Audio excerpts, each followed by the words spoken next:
There has been an outrage by Nigerians over the ban on Twitter by the federal government, with many condemning the decision and asking the federal government to withdraw it. They say it will have grave impact on their source of livelihood. Twitter have really helped us a lot. Some of us advertise our goods, our goods and services on a Twitter, in which Twitter provides a job opportunity to many youths in Nigeria. So I believe that it's a bad one for Twitter to be banned in this country. It's a very wrong move, and by what we now know, it's unconstitutional. The government must know that beyond what people use social media for, there are hundreds of thousands of Nigerians, young Nigerians and small businesses who depend on Twitter and social media to promote their daily business and to make an income in 21st century 2021. And so that is going to jeopardize their daily living. And as you know, it's been a year of pandemic where people have been working remotely and working from home, and social media is an integral part of that. So this jeopardizes that. Secondly, it's also people's freedom of speech and freedom of expression. This is a government who rode on opposition and used social media to market themselves to Nigerians to say, we are better than the government in power, and they used the power of social media to come into power and then to turn back and infringe on the rights of young Nigerians to communicate to government on what they like and what they don't like. It's a very wrong move, and this is what we've seen in pariah states across the continent. In full democracies, even if you are not happy with what the social media platform has done, you go to court. There are established processes to do these kind of things, and if you don't do it this way, you get the kind of backlash that we've been receiving from all over the world and from young Nigerians on this kind of very despotic moves that we're seeing from government. They give us stress. We don't feel do anything. We don't feel access our phone. They ban everything. They ban Twitter, ban Facebook. In fact, most of all my secondary school friends, I know they see them again. They suffer for online. They suffer for real life. They kidnap. They do bandits. They do everything. They not allow us more to see peace. So when I talk to government, your boys, we there.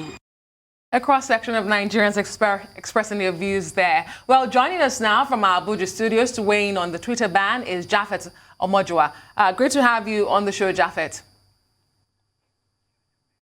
Thank you. The pleasure is mine. Yeah. So I know that moments after the government's announcement of the suspension, you tweeted and you said you are embarrassed on behalf of the Nigerian government.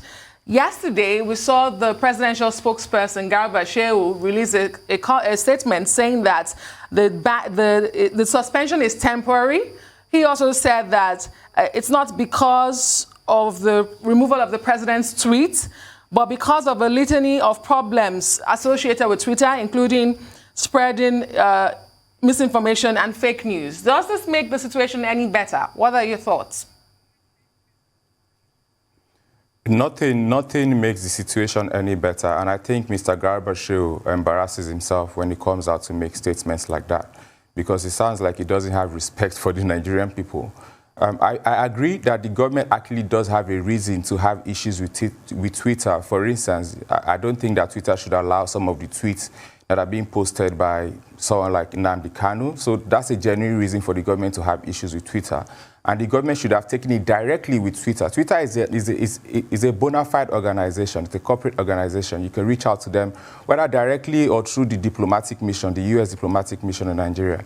To go ahead to ban the platform itself, look, there's loads of multi-other effects that you can think of, and none of them is a positive one on Nigeria. Every other thing you look at makes it negative, whether constitutionally, whether with respect to freedom of speech, whether the economic. For instance, for you to access Twitter from Nigeria today, at least you pay about $5.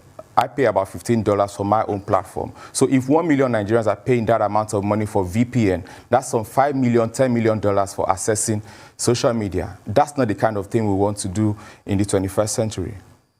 So, Mr. Omojuwa, immediately after this ban was implemented, we saw a huge response across Nigeria from not only individuals but civil society organizations and activists. The Guild of Editors, for example, released a statement. Is there a silver lining here that speaks to the resiliency of Nigerian civil society in holding the government accountable?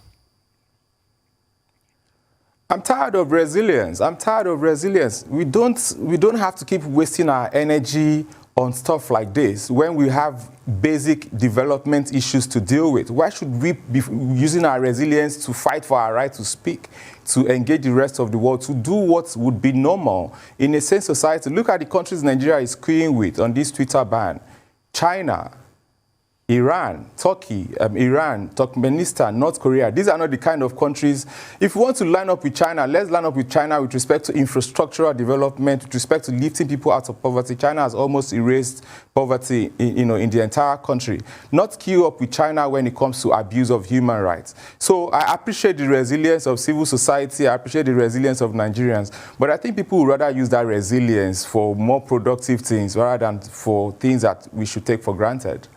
All right. I would like your reaction to the Attorney General of the Federation, Abubakar Malami, who has ordered the prosecution of those violating the Twitter ban. I think that's a disaster.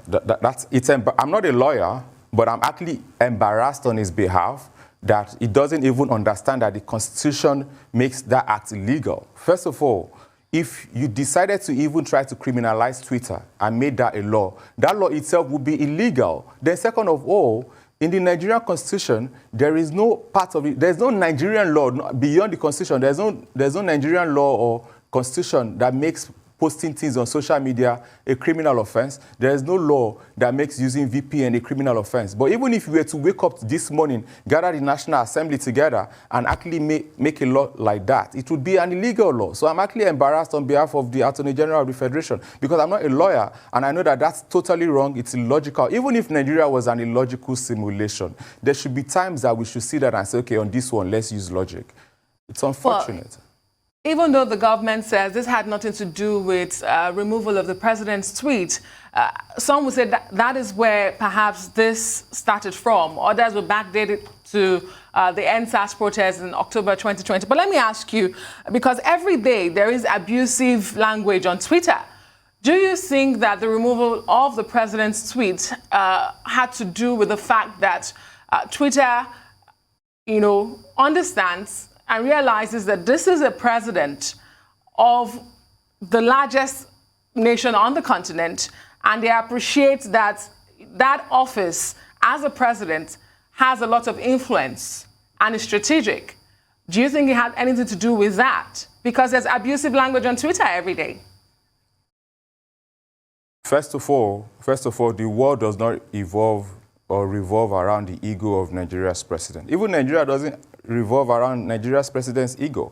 In 2 years maximum, the president is gone, right? And there will be another president. There were people that were running this country. These guys that are running the country now were in the opposition, and they said all sorts of things against the president of the day. And that's the reality of democracy, that sometimes people will criticize you in languages that you don't accept. Sometimes some of them even cross the line. You go to court. The president of the most powerful country in the world, by far the richest country in the world, the United States, didn't just have his tweets removed. He had things placed, he had embarrassing banners placed on his tweets, and then eventually had his Twitter completely removed. He cannot even tweet. He cannot post things on Facebook when he was president, whilst he was president. And the word did not fall. There was not even a remote suspicion that Twitter would be banned at the time. And of course, it was never going to even happen. Look, I understand that people get hurt when they experience things like the president experienced with Twitter. But you have to understand that this is a country of over 200 million people with several millions of people in the diaspora.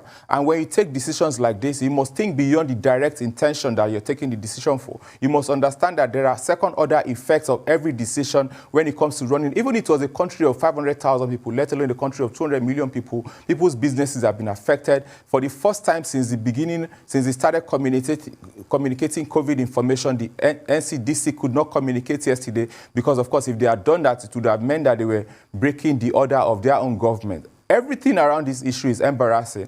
I think if you gathered every reasonable people in government and you did a poll, a blind poll, an anonymous poll, 100% of them would tell you they are embarrassed that they are in a government that took an action like this. It's dragged Nigeria back several years backwards, I can assure you. So I wonder, sir, if you can comment on the way in which this ban affects different segments of Nigerian society. As you've mentioned earlier, there's an inherent cost to buying a VPN, to using a VPN to get around this ban. But of course, countless Nigerians cannot afford a VPN. And so this stops them from being able to do their business, to access news, to go on with their life. Do you think that this ban harms the least fortunate in society, the poorest in society, who cannot afford to get around that? It goes without saying. It goes without saying. It has to be said, but it really does go without saying. Beyond the cost, the direct cost, where you have to pay certain amounts of money to access VPN, there are other costs. There is a possibility some people will get to download VPNs that would download their data, that would download their bank files and other files, because these things come with huge risk. And guess what? The bulk of the VPNs that be downloaded are going to be foreign. This is not the kind of move you want to make. And whether you are the richest person in Nigeria or you are the poorest person in Nigeria, it has either a direct or second order effect on you, because as you would know, we don't have a very solid social network or social standing with respect to government. A lot of people depend on other people in Nigeria. So if I'm spending extra money on something, that's the kind of money I may not be able to use to help you pay some fees or assist with the rent or even food.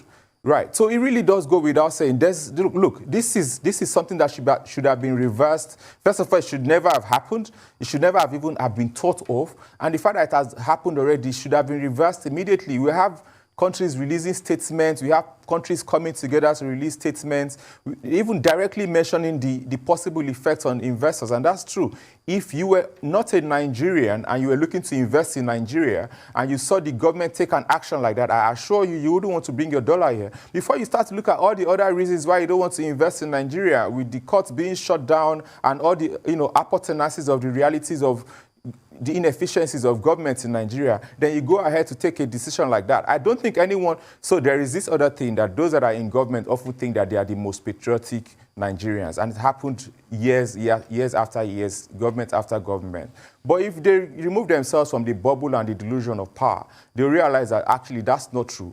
Nigerians are patriotic in or out of government. And I wish that people in government that are reasonable would have more agency to speak to those that are taking these decisions, because it's embarrassing. Beyond everything else, beyond the effects, the second order effects, the direct and indirect effects, the economic effects, the social effects, the constitutional effects, it's embarrassing to come from a country where someone will wake up in the morning and shut down the internet. I think those that did the shutting down, the telecom operators, I'm sure they would have been embarrassed and would have been shaking their heads, because obviously they had little or no choice, but they would have been embarrassed just to do it. Look, it's something that should make you cover your face in shame, even though you didn't take that decision. Just knowing that you come from a country where... So tomorrow morning they could just decide to shut the internet down. Look, it's a new world now. And it's not a world where you have all the powers. I just wake up and shut down a TV station. This is the internet. This is a platform that affects the rest of the world. The rest of the world is communicating, and you decide, no, black out Nigeria now. Right away, black out Nigeria.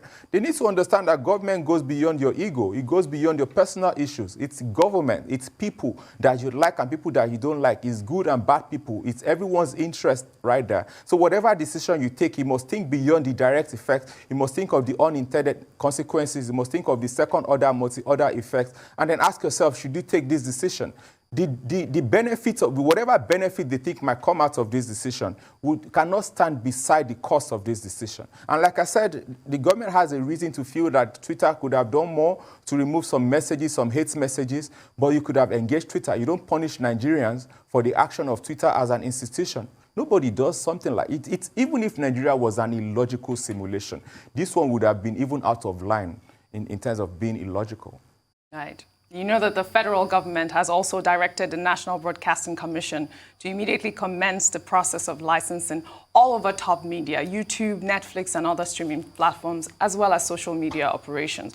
What does this mean to both the platform owners and consumers, and how it affects the country internationally? I would love your opinion on that. Oh my God, I'm so embarrassed. I'm so embarrassed. Twitter chose Ghana for its office in West Africa. They decided to choose Ghana. And guess what? This was before Twitter was shut down in Nigeria. One of the reasons they selected Ghana was based on the fact that they trusted Ghana's human rights record, they trusted Ghana's judiciary and Ghana's system, basically. If it was based on numbers and the use of Twitter, Twitter would have come to Nigeria. That would have been a no-brainer.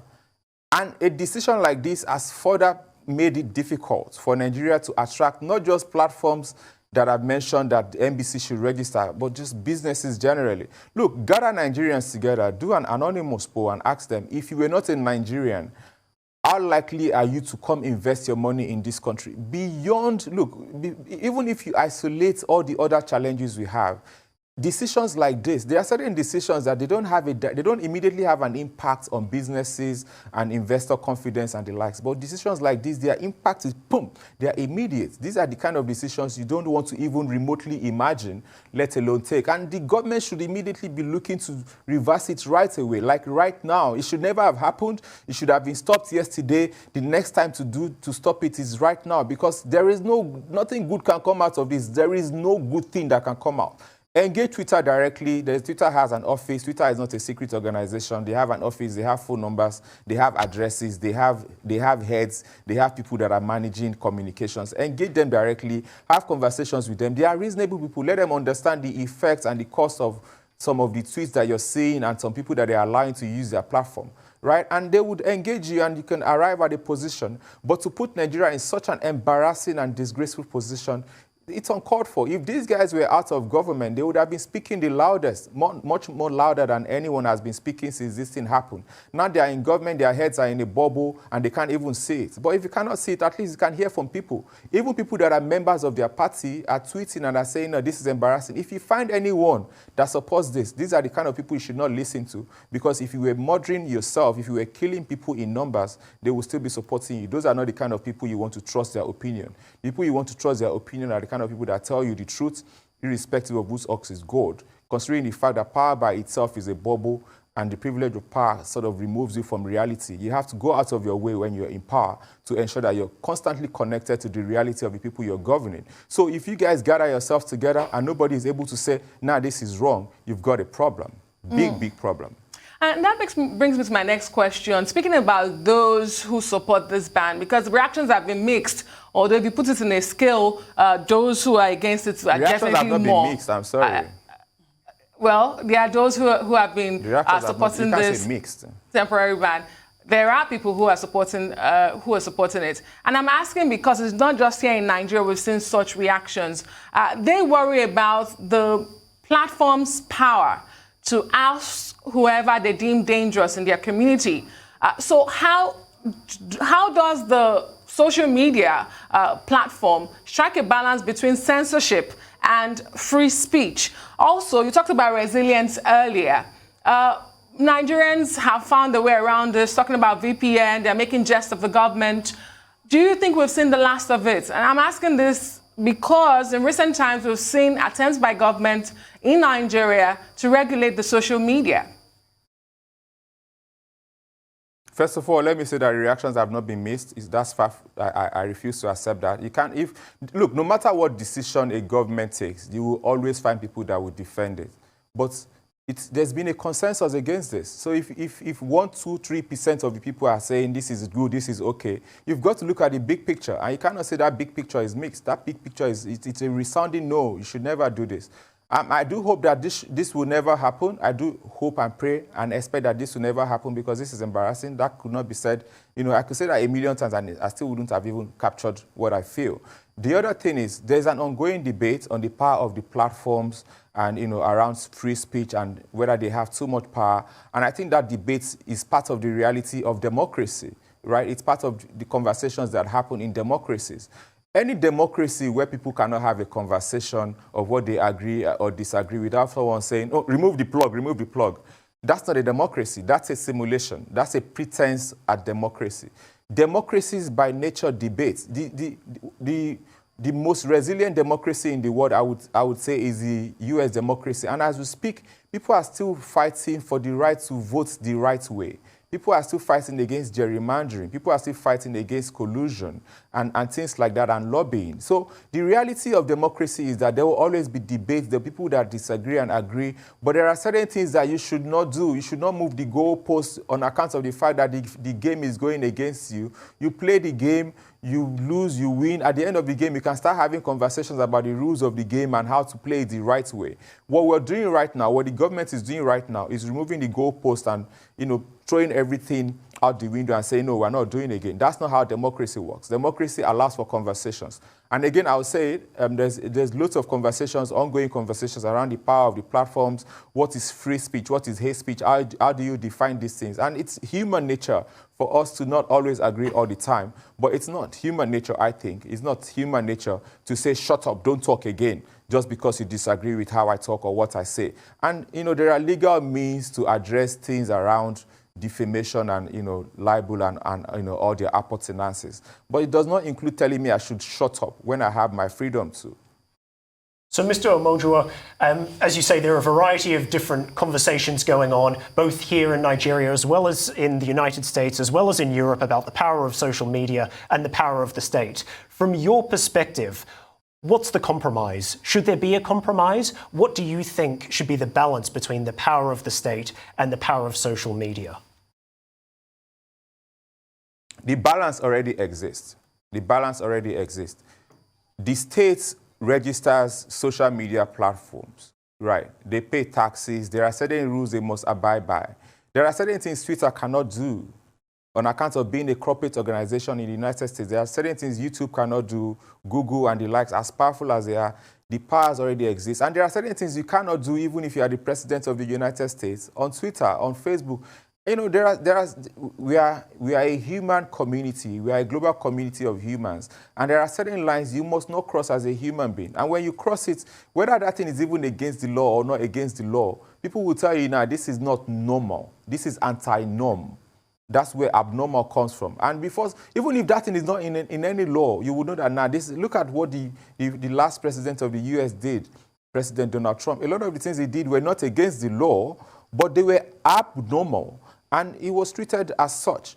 Having said that, these platforms relatively in the history of the world are actually very, very new. The most popular social media platform, Facebook, came about maybe still less than 20 years ago. Twitter started becoming very, very popular around 2009. So relatively, they are very, very new. It's still a stormy space. It's still a space where people are having conversations about their powers and the likes, and many things will continue to change. Things are actually changing. Conversations will happen. But what will not happen and what should not happen is that you shut down platforms of freedom of speech, platforms where you can actually hear the people in their own words without some personal assistance or assistant to special assistant and assistant to special assistant and the personal assistant of that assistant telling you what you want to hear. These are the platforms where you hear those things. If the Nigerian government does not know what to do at any point in time, it should always look at what others are doing and ask itself, the people that we are queuing behind right now on this issue, are these the kind of countries that Nigerians would rather we queue behind? So on human rights, do you think Nigerians would want... And if Nigeria wants to queue with China on human rights, can we start queuing with China with respect to its fight against corruption, for instance? Can we queue with China with respect to the fact that it has lifted some 800 million people out of poverty? Can we queue with China with respect to the fact that China has the highest number of billionaires in the world? China has a lot of good things we can copy from China. Why are we going ahead to copy the bad ones? That's not what we want to do. We want to queue behind countries. Let's queue behind them based on the good things they're doing. There is no reasonable book. There's no book of logic or sense of governance, of constitutionality, of reason where this decision is right. It will never be right on any count. We can debate whether Twitter has done the right thing by deleting the president's handle. We cannot debate whether Nigeria has done the right thing by shutting down Nigerians from the internet. It's a straightforward thing. It is wrong and it should be reversed immediately. Thank you. Now, Mr. Omojuwa, when Twitter deleted the president's speech for violating its policy, the Minister for Information and Culture, Lai Mohammed, had asked why Twitter had not deleted tweets of the leader of the indigenous people of Biafra, Nnamdi Kanu, which they have now done. Would you say that Twitter was siding Nnamdi Kanu and, was biased at the point? So let me explain how Twitter works when it comes to deleting tweets. If I post a hate tweet, if it's very, very strong, Twitter algorithm would find, so if I said something like, I'm going to kill you, Twitter algorithm will find that tweet and delete it by itself. But there are some tweets that are not as outright as the one I used earlier, as the one I said earlier. But if people in their numbers report a tweet as hate speech, as hatred against a mass number of people, Twitter will notify, Twitter will get notified on account of that mass reaction. And Twitter can decide to remove the tweet if they decide, actually, this tweet is bad. And they can decide, no, we've looked at this tweet and it can stand. The Nnamdi Kanu tweets were not reported, unfortunately, in the numbers that the Nigerian president's tweets was reported. That's the issue. I cannot sit down here and say Twitter sides with Nnamdi Kanu. How do I know that? Because they've removed the tweet. And I think they must have removed it because there's possibly that it is very possible that the Nigerian government and Twitter are beginning to engage, or Twitter is now being made to actually now focus on those tweets from Nnamdi Kanu and have now removed it. Twitter as a platform is neutral. It's the direction of Twitter is determined by the number of people that say, oh, this thing is wrong, it should never stand. And eventually Twitter will decide to take action, except in situations where it is outrightly bad. The Twitter algorithm will automatically, not just sometimes even remove the tweet, it can actually automatically remove your account. But like I said, this is a platform that is relatively new. They continue to evolve. They continue to get better as these conversations happen, as these issues happen. But what we should not do is throw the baby in the bathwater and just say, nah, I'm not playing again. It doesn't work like that, not in governance. And I know you've said you're not a lawyer, but there's also the debate about, Twitter laws and law of Nigeria, which supersedes all that debate. Where do we go from here? Twitter, we know, is facing ban and legal action, or has taken some countries, especially India, I think the most recent, to court over all of this. What is the future of these conversations, in your own opinion? National law, social media law? Where do we go from here? First of all, our first port of call should be the reversal of the suspension. That's the first thing that's the first place we have to go, right? Because if you don't reverse that thing, you've already, first of all, placed a gag on my right to even speak, so I don't even trust you to have a conversation with you. So that's the first port of call. The second port of call is to understand that this is a new space. Conversations will happen, and to understand that Twitter is not a secret society. It's an organization that has offices. You can engage them, have conversations with them with respect to how they're working in Nigeria.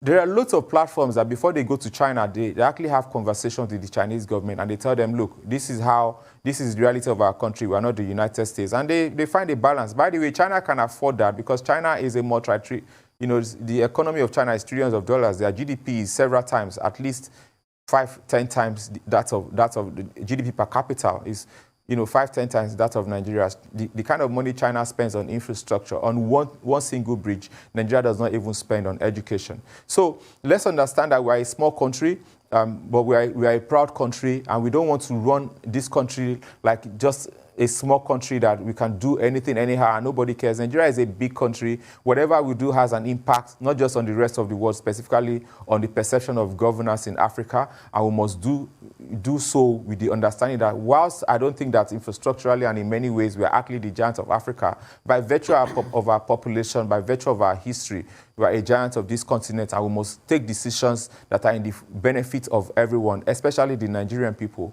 As the conversation on the evolution of social media and social media companies continue to evolve, I can assure you not one of the decisions, not one of the directions will lead into a space where they will say, let's shut down social media platforms from the rest of the world. So yeah, Twitter can have conversations and go to court with India or with whatever country. Twitter is in court in America for one thing or the other. One thing that will not happen is that the United States government will not shut down Twitter just because they disagree with Twitter. So let it be clear that these platforms are not always right.